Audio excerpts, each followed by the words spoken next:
Hello, I am Samantha Chapman-Allen. I'm a cognitive behavioural therapist based in Perthshire, Scotland, specialising in supporting adults with late diagnosed ADHD who struggle with perfectionism. And today I want to talk about something that many of you might be experiencing: the complex relationship between ADHD and perfectionism.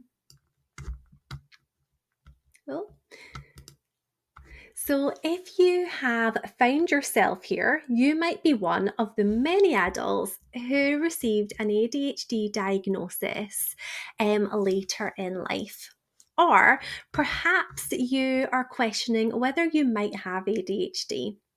You might also be someone who holds themselves to impossibly high standards and constantly feels like you are not doing enough, just not being enough. So let us start by understanding what late diagnosed ADHD actually means.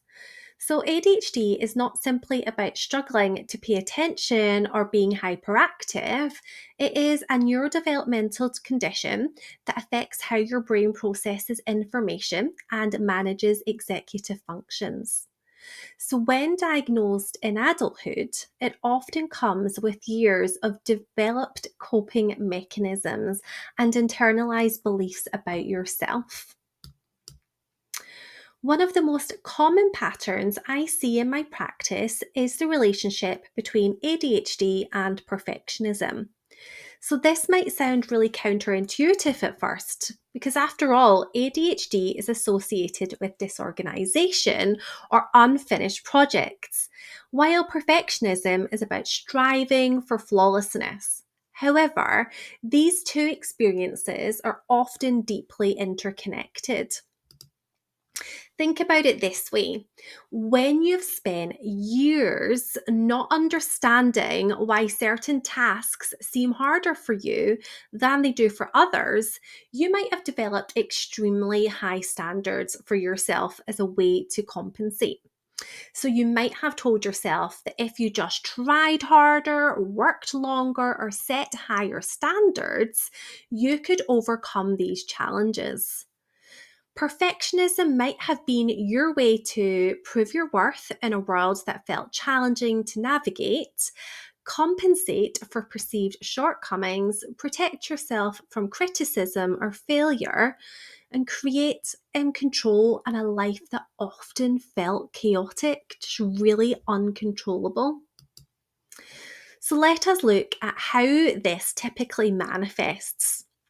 So you might set unrealistically high standards for yourself, feel like nothing you do is ever good enough, spend excessive time checking and rechecking your work, procrastinating because you fear not meeting your own standards, and feel intense shame or frustration when things are not perfect. This is not just about wanting things to be perfect. It is often a response to years of undiagnosed ADHD. So, where perfectionism became a survival strategy. So, some signs that perfectionism might be impacting your well being include constant exhaustion from trying to meet impossible standards, difficulty starting tasks because the pressure feels overwhelming, intense self criticism when things are just not perfect, avoiding opportunities due to fear of not being perfect, and struggling to celebrate achievements because they never feel good enough. It is often important to understand that ADHD impacts executive function skills, the mental processes that help us plan, focus, and execute tasks. So, for instance, ADHD might affect your time management, your organization, your task initiation, emotional regulation, your working memory. And when these challenges combine with perfectionistic tendencies, it can create a particularly difficult cycle.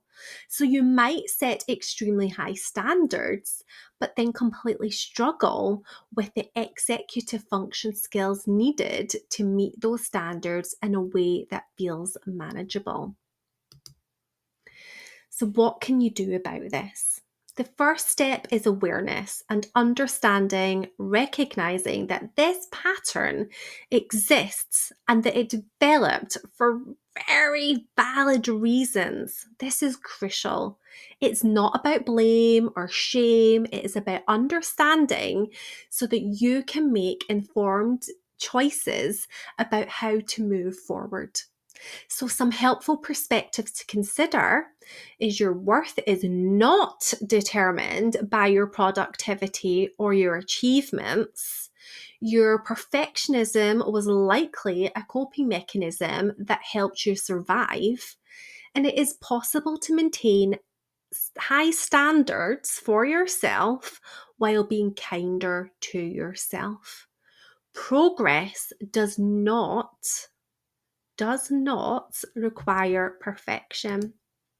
So, if you're recognizing these patterns in yourself, please know that support is available, whether through therapy to work on perfectionistic patterns and your self worth, or through learning strategies to work with your ADHD brain rather than against it in ADHD coaching. You do not have to figure this out alone. Remember, the goal is not to eliminate all high standards or to stop caring about quality. Instead, it is about finding a more sustainable and compassionate way to approach your goals and challenges. It is about understanding your unique brain wiring and learning to work with it rather than constantly fighting against it. So, as we wrap up, I want to emphasize that if you are struggling with these challenges, you're not alone. And many adults with late diagnosed ADHD experience similar patterns with perfectionism. So, understanding these patterns is the first step towards making changes that can help you live a more balanced and fulfilling life. So, thank you for watching. And if you found this helpful, please consider subscribing to this channel for more content about ADHD, perfectionism, and mental health. And you can pop over if you would like to my Instagram. It's titled Therapy Reframe, which is my private practice. You'll find on my website, www.therapyreframe.com, lots of blogs that you might find really useful to take away with you today. Oh. So don't forget to like and share this video with someone who you think might benefit from seeing it. See you next time.